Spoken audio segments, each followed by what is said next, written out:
welcome back to the Green Shirt Pod. It's been a while, hasn't it, Tait? It is. Not for them, obviously, but for us, we haven't had a chance to do this for about 4-5 weeks. Yeah, it's probably closer to 5 This now. is why we were banking them. That is true. Because I've been away doing shows over east in Melbourne and Sydney. Then I got back and you were doing a mining tour. Yep. Then it was a school holiday, so I was with my son all the time. And now, Fucking kids. couple of fucking reprobates back on the couch. It's Chatting about shit. also my bed. Oh, it's your bed. Yes, that's right. So we don't really discuss this actually on the pod, but where we do the studio, we also allow Tait's friend Todd to live. It is technically his apartment. Correct. And you currently are sleeping on his couch while you wind down your stay in WA. Yeah. Only got Been a fucking fruitful one this time, hasn't it? it has, yeah. Sorry, go on. You've only got how long? Just over 3 weeks Yeah. left, which is a long time on a couch. Let's be honest. It is. But it's It's quite a comfortable couch though. It's not the worst, I guess. it's not too bad. That's why I've slept on this couch so many times. Yeah. But it's one of those ones where like you do. Like I'm 35. I've had a birthday since. Oh yeah, happy birthday! yeah, thanks, last weekend, man. wasn't it? A few weeks ago. No, it was like last weekend. All right, we'll go with that. And then it's just by the like week 2 or 3, you're like, oh, my spine hurts. Sleeping on the couch. Because we were chatting about the cardboard thing that you had for me when I was in Melbourne. So the first time I went to Melbourne to do shows, I stayed with you, and then you had this. I think it was the one that they were using for like the Olympic Games, wasn't it? Yeah, I like think that was so, where the yeah. idea came from, and it's a cardboard, like corrugated cardboard thing. It's like an accordion. Yeah, basically, because it just unfolds, doesn't it? Yeah. And I remember you telling me, I was like, same thing. Because I was like, I wonder if that's going to be uncomfortable. Because if it is uncomfortable and I can't sleep, my priority and the only reason going to Melbourne was to do the Comics Lounge for the first time. That was like massively important to me. Yeah. I was like, I don't want to be tired and feeling like shit for that. But luckily, that was fucking comfortable. Yeah. And like I was saying to you, it was so comfortable. How often did I go back to bed for naps? Yeah. Which I do. Like I can't function without a nap during the day. This is my company. He was like, I was like, I'm done with this day away. But yeah, it worked. I mean, you just don't have much space on a couch. It's a big couch, though. But you think about how much you actually like spread your arms out and stuff. When you get a wall and it doesn't go straight down, it goes like that. So you sort of, your elbow starts to hit. So basically what you're saying is that Todd's an asshole for buying this couch. Yeah. Terrible. Be better, Todd. But no, it's been fantastic. I save a lot of money. And then I'm officially booked to go to Canada. Canada, baby.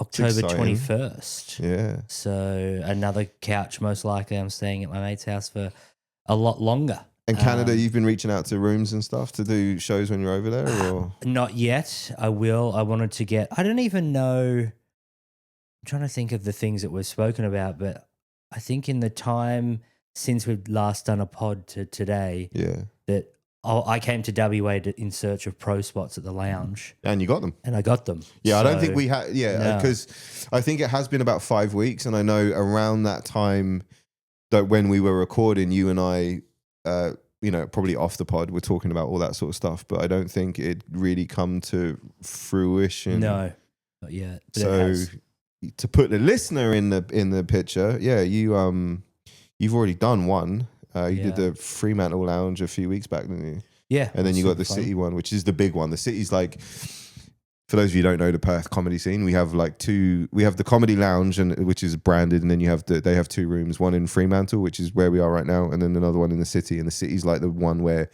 it's just the biggest pro night we have. And it's like a 5-show weekend as well. So it's fucking great. Great money. It's great stage time. It's the best club. It's fucking amazing. It'll be like, there's only realistically 3 in Australia that we have, which is insane when you think about like premier rooms. It's insane that they've let me do them. Yeah. Well, you've done all 3 now, and you did your second run, so we might as well go straight into that. So, how was Sydney? It's the store, Sydney comedy store. Sydney is fucking unbelievable. I know you've been there, like you've seen the thing, and I think when I was there, I said to you about the other room that they've built out the back now. Yeah, I haven't seen that one. Which to think that there was room to have another, it's like 150 seater room. Crazy. Because like, when they said like, oh, have you seen the other room? And I'm looking at the building and stuff, and I'm like, oh, it must be like a little broom cupboard type. Well, yeah, but I was like, it must be a tiny little thing. And then you go in there, and it's like our comedy lounge.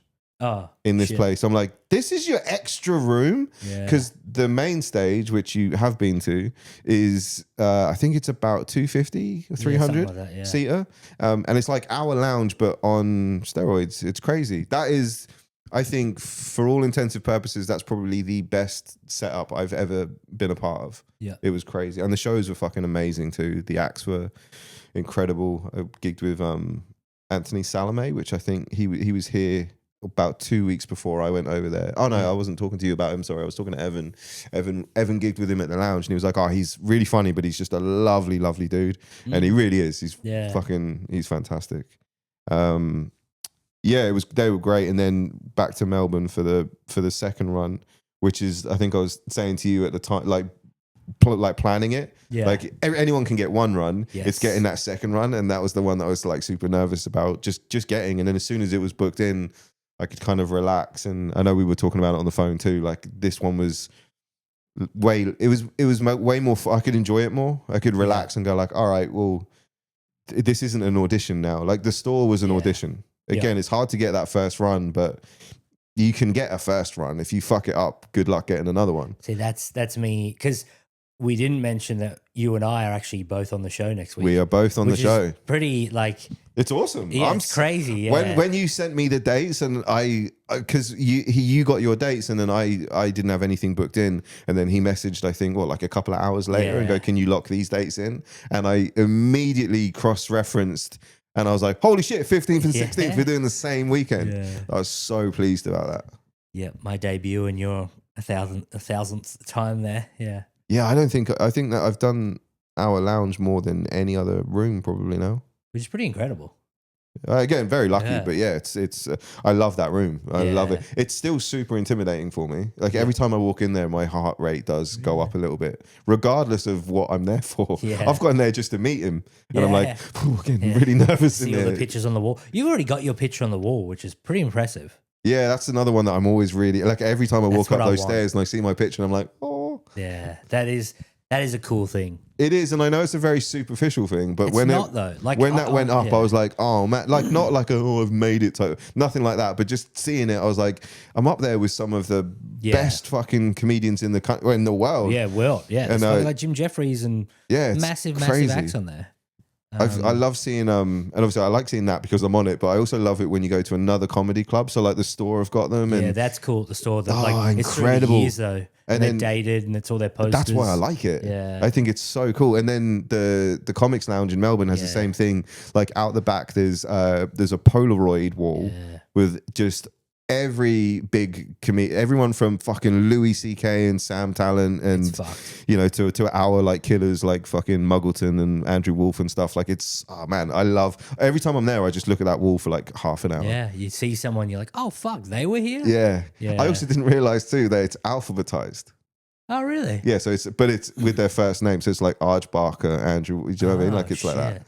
That's so annoying. Oh, I think it's full when you actually can't put any more in there from memory, that like that wall. That's what I thought. Any space, was no, it was. But then when I saw it this time, like so many of them were taken down, and I think I think they're making a new space for them. I realize this is super boring for anyone just going like, oh wow, pictures on the wall. That sounds cool, guys. It is cool.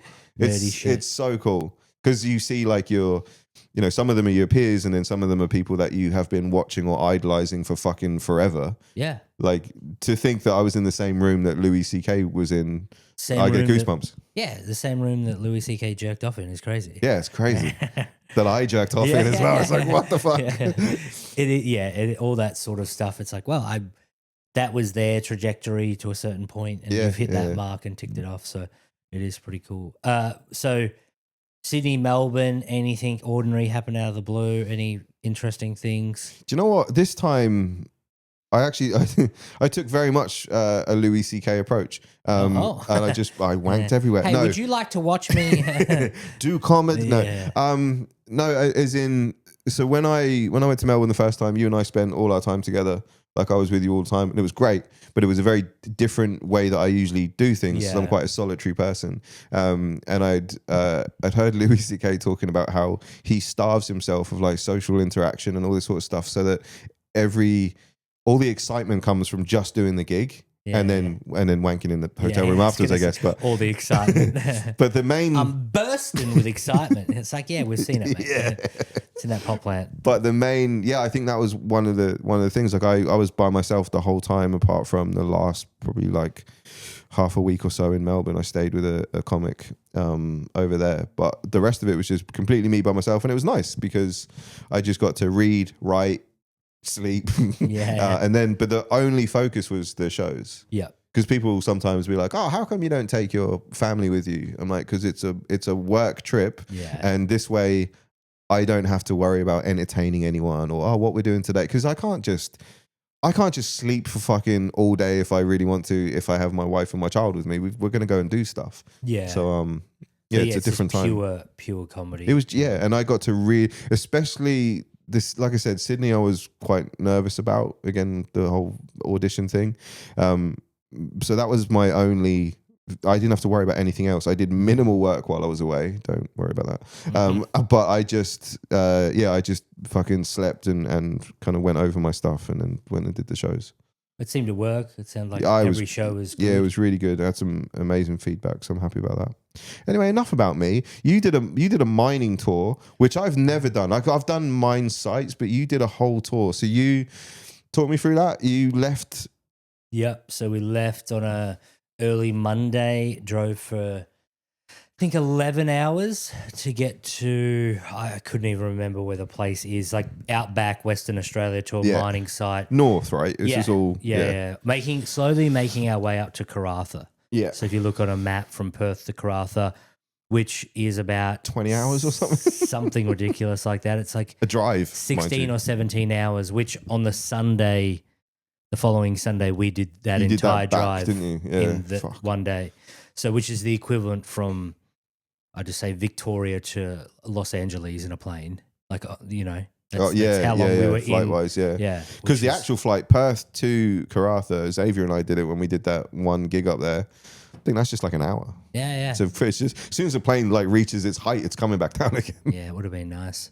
You didn't like being sat in a car for fucking half a day? Yeah, it was brutal. So start on the Monday, chuff up to the gig. It's me, the guy who runs it, another comedian called Jeremy Dooley. His uncle is Chris Dooley, who actually runs it. Yeah, I've done stuff with Chris before. He's a good dude. Yep. And then I opened for Jeremy for one of his weeks for the Melbourne International Comedy Festival. Oh, yeah. Got in there, and then he vouched for me, and then Xavier, our buddy, vouched for me as well. So I got in there. And another pro comic, Chris Shin. Yeah. So I was like just the ring-in, those three are all pretty established. Yeah. Especially like Chris in that world of mining and stuff. He's been doing it for a long time. So shot up there, first gig.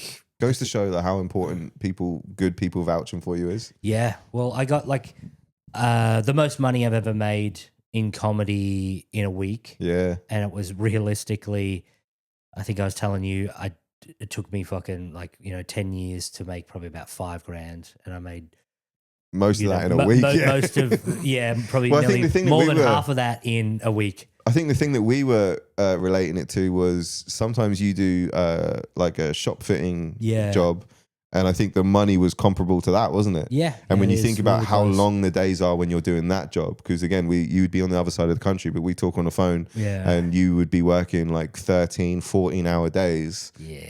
And at the end of it, like getting good money, but like also with the hours that you were doing, it's like it's about what you would expect money-wise for the amount of hours that you were doing. It's just like you had that opportunity to earn that much money. And then you think like, I know it was a lot of travel and stuff, but you're on stage for like 15, 20 minutes a night. Yeah.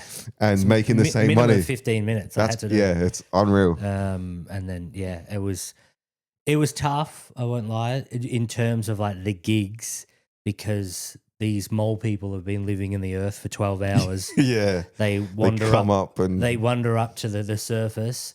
It's like fucking what's that TV show? The Wombles, I'm thinking. No, it was Fallout. Fraggle Rock. Yeah, it was Fallout. Fallout. Just wasn't- Fraggle Rock's a much better reference. Wasn't some extremely attractive woman. But they were all, just like what you would expect. Sorry, you were talking about the extremely attractive woman in Fallout. I was thinking of the female Fraggle because for whatever reason, some of them are kind of hot. I know they're puppets, but like, I don't even know what a Fraggle. I know of a Fraggle, but I can't. Fraggle Rock was one of my favorite shows when I was a kid. It's probably before your time. In fact, it would be. But anyway, so also. So the weirdos come, well, not weirdos, but the people coming up from like long shifts and stuff. But you did one in the morning at what, like 6 o'clock? 6 a.m. That sounds like hell on earth. If you've never done stand up before, it's for the nighttime, correct? Yeah, it is fully lit up. They're coming off night shift. Yeah, so it's their evening. So they're drinking. Yeah, So they're drinking like I think that site was maybe 6 full strength beers. What do you mean? That's the limit? Or? That's the limit that you're supposed to have, I believe. And then you can get a sponsor, a reverse sponsor it should be called, because you can be like, I'll go and buy my beers for David and be like, here you go. I'm not drinking. Oh, I got you. Yeah, which is pretty common knowledge, I think. I don't think I'm letting anything out the bag here. At least like they could drink because So you and I did that show in Geraldton, which is another fucking quite literally. You got back and we drove up another 5 hours to Geraldton and did a gig up there. That was super fun though. That was great, but we did it with a guy called Brian Shields, or Buddha, more affectionately known as, and he was talking to us about that what was it, like a ship? Something. A rig or something, because they do like they're putting pipes down in the ocean. It sounds amazing because he gets a helicopter ride to this huge freight ship, whatever. But he was saying that they don't rig? Like an oil rig, yeah. But he was saying that they can't drink at all. No. And the reason that he was going was to do comedy shows. So he's doing those comedy shows, some of those in the morning as well. And those guys are not lubricated at all. Nah, there are. The money though, holy shit. Well, I'm not going to say the figure because that's a private thing, but he told us how much he got for, what was it? Was it a week? Or no, it was like 11 days? Yeah. Am I making that up? A swing. Yeah. Yeah. 11 days. And I am going to say, no, I'm not. But I was like, holy shit, that's amazing money. Yeah, it is. But this is the thing. Also, it's clearly amazing money, but you really got to work for it. Because these people are just like, we really don't care. Yeah. Like, you're just our little distraction before we go to bed. Yeah. And I need 6 beers to get to sleep, and I'm not allowed to drink in my room. Yeah. They probably are, actually. But the dongers are so frowned small. upon. Yeah. So the rooms are tiny. Yeah. Like, it's one thing we were told, or I was told before, it's just like, no racism. And count me out. Yeah. And not doing it. What was it? No racism, and don't talk about mental health, like no suicide jokes and stuff like that. Yeah, that's fair. And I was like, my opener's fucking gone. That's your whole set. Yeah, fucked. about this depressed black guy. But yeah, it was pretty, like, you can see why there's a lot of mental shit there. Yeah. Yeah, I suppose. I mean, it's that world as like a workspace, I don't know about you, but I've noticed with people here, because it's very prevalent here in WA, lots of people. It's the biggest. Yeah. But I would meet so many like, guys my age and much younger actually, but they do that job, but it really appears to take over a lot of their personality. Oh yeah. Like the whole FIFO mine fucking thing, that's like, if you do that and that's been your job for say a year or two, that is most of the shit that you are talking about and thinking about. Like all the guys that I know that, like, say for example, guys that I go to the gym with or just at the gym or whatever, if they're FIFO people, they fucking tell you immediately.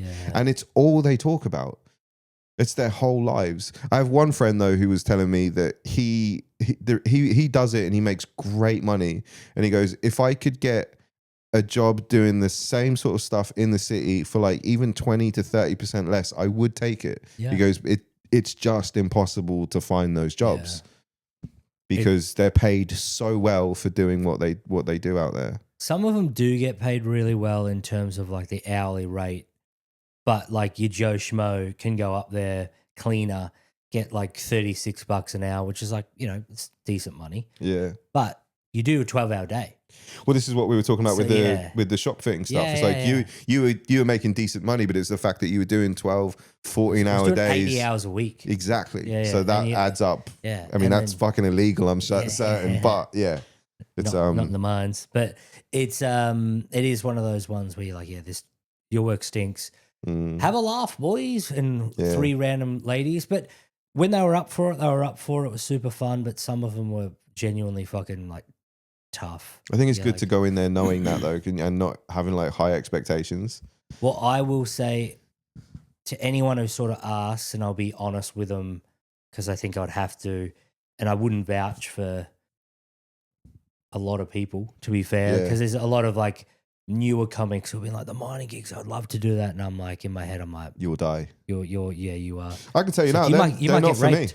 Yeah. No, you could do it. But then you choose not to. But I think that I wouldn't do as well as like as someone like you, because you talk to them and you're in the pocket with them. I like to just do my material. I don't really like chatting to the crowd. And I think you've got to be a bit more fluid and looser to do those kind of shows, because I'm guessing they want to be fucking chatted to a lot. They do. They want to be like, who's this fuckwit? Yeah, it's more of a chat than anything else. Sort of thing. But I mean, if it came to, hey, Buddha reaches out and goes, come do this oil rig one with me, you're going to do it. I'll be honest with you too, and I said this to you when he mentioned it, I would do it not purely for how good the money is, and it is fucking good, but I would do it for the just being in that environment, just to kind of, I'm so curious to see what that would be like. It's also scary. I don't like it. It is scary. It's terrifying. Like, we're on land. Being on a massive ship like that would be terrifying. Just a scary, like, helicopter ride. Like, if you crash into the ocean, like, it's good night. Yeah. What a way to go. You'd make the front page though. Yeah. Like a promising emerging comedian. No. You'd be like the greatest comedian to ever come out of Australia, because they always hype this shit up. Yeah, I saw this news article. It's tragic because he died, but they basically described him as like the best man that had ever lived. Oh. Like that Hulk Hogan? No, it was just some guy that you've never heard of. Oh, really? But he passed away, and he passed away young. And obviously, like, I'm not making fun here. I am. Of course it's tragic, but like why do they do that in the newspapers? Like, I think it quite literally was Australia's nicest bloke. Oh. Passes away at the young age of like 20 something or whatever. Yeah. Heartbreaking, but like, where's the headline where's like fuckwit? Fuckwit dies. Or like when I die, if I die like in a couple of years, like absolute fuckwit dies at 45. No one's bothered. Co-host to Pigeon Holed. Yeah.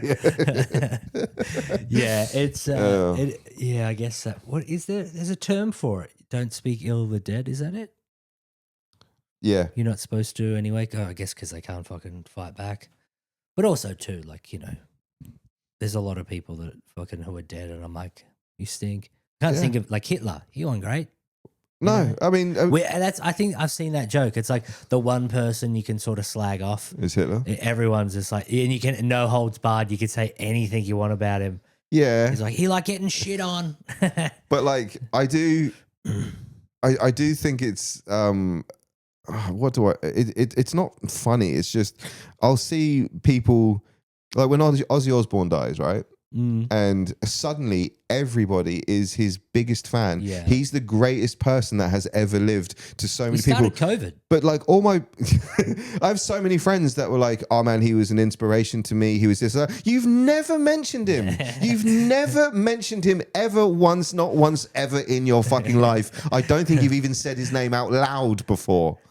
But because he's dead, it's like, oh man, and I get it. Pay your respects. I get it. But can you just do it quietly? Like, you don't need to do it on Facebook so that everyone sees. Yeah, that is very strange. I got a weirder one for that. Why do people do it? When a hot like actress or singer or something like that gets a partner or married, I'm like, fuck. Every time. Yeah. Like now I don't have a chance. Yeah. I'm like, I could have met her somewhere. Like, it's so, and I genuinely have those feelings every time. But this is the thing, that it not only is that a genuine like thing, I know that like publicists in the past got like, you know, say for example, like models or whatever, they got them to hide some of their relationships because YouTubers, yes, because they don't want people to think that person's unattainable or David's has this other life or whatever. David doesn't have a child. Yeah, weird, isn't it? Yeah. That's weird. But it's always women. I suppose, yeah. Yeah, because dudes are like, fuck this. Dudes bitch. are insane. Yeah. But it's like, I'm literally only fucking watching you because one day I would hope that you'd see one day my I comment. will meet you. Yeah. Whereas I guess women are probably more likely to go like, oh wow, he's a really attractive guy, probably married. Yeah. Probably got a partner, probably. Yeah. Also too, it's a different thing for fucking women when they see a single dude. Because I've been single majority of my life. Yeah. And girls have been like, that's a bit of a red flag. And I'm like, okay. Yeah. Like and I kind of do see it. Yeah, but also on the flip side of that too, like when you're in a relationship and you switch off, you know, the game, I guess, like you stop being, you know, I guess when you're single and you're looking, it comes across when you interact with girls. That's why I just don't. And they pick up on it. Yeah. But when you're not looking, I think they're like, what the fuck is this guy's problem? Why isn't he interested in me? I'm fucking hot. And then I think they dial up their interest. Because I definitely got more, like when I was younger especially, I got way more interest when I was happily in a relationship. They can smell it. Yeah. They go, this guy's happy. Let me fuck this up. Someone. He's someone's already. Yeah. Now I want him. I didn't want him before, but now I want him. It is that thing like you do want the things that you can't have. And there's always those things of like girls, you know, those vox pops and stuff, and they're like, yeah, he's like my best friend, but like, you know, when he starts to get close to a girl, I might start some shit, and then she'll fuck off, and then because I don't know, maybe I want to date him one day. Mate, I hope you get hit by a train, you cunt. I had a girlfriend back in England. We were only together for about like a year, maybe, right? And she had a best guy friend, which I do think's a bit strange, right? I'm sorry, but like, because she was very attractive, and I was like, he does want to fuck you. There's no way that he doesn't. There's 100%. No fucking way. And she was like, yeah, but I'm not attracted to him. It's not a thing. We've known each other since we were kids, blah, blah. Nothing would ever happen. They are now married with children. See, that's fucking. It was funny. I remember my ex-missus having the same chat with her and be like, she's like, oh, I had this guy friend and that guy friend and blah, blah, blah. Yeah. And I'm like, oh, you've had a lot of guy friends. And I'm like, oh, why don't you hang around with this one? Because she was quite close with her ex-boyfriend. And I was always like, what's going on here? But then she mentioned stuff like, you know, uni having a guy best friend and stuff. Yeah. And I'm like, well, what happened with that guy? Oh, like. It turns out he wanted, One day I went over to his house and I thought we were just studying, but he had made like a nice dinner for us and then sort of said that he had feelings. And I was like, you don't say that the guy wanted to fuck you, hey? Yeah, isn't that they all just wanted to be friends with you. Isn't that crazy? Yeah. I definitely different now, but I reckon in my 20s and 30s, my female friend circle was minimal. Yeah. Because girls that I had like in my life were girls that I was interested in that way. Yeah. And that's why I had. That's definitely not the case now because I'm like, well, I'm old, safe. Married, and past it. But like now's different. But like certainly younger and single me, if I had a female friend, you want to fuck her? Yes. Yeah. It's weird to pretend that that's not a thing. It's an unwritten fucking thing that we know, but we don't want to fucking. It's just like, yeah, but I can't tell this gross motherfucker that I want to fuck him. Yeah. And I get that. It's probably a good thing that it's not out there. Yeah. I reckon we finish up with this episode. Oh yeah. And then we fair enough. That was just a bit of a catch up for us. It was, yeah. The next one will be interesting. It won't. We got fireworks.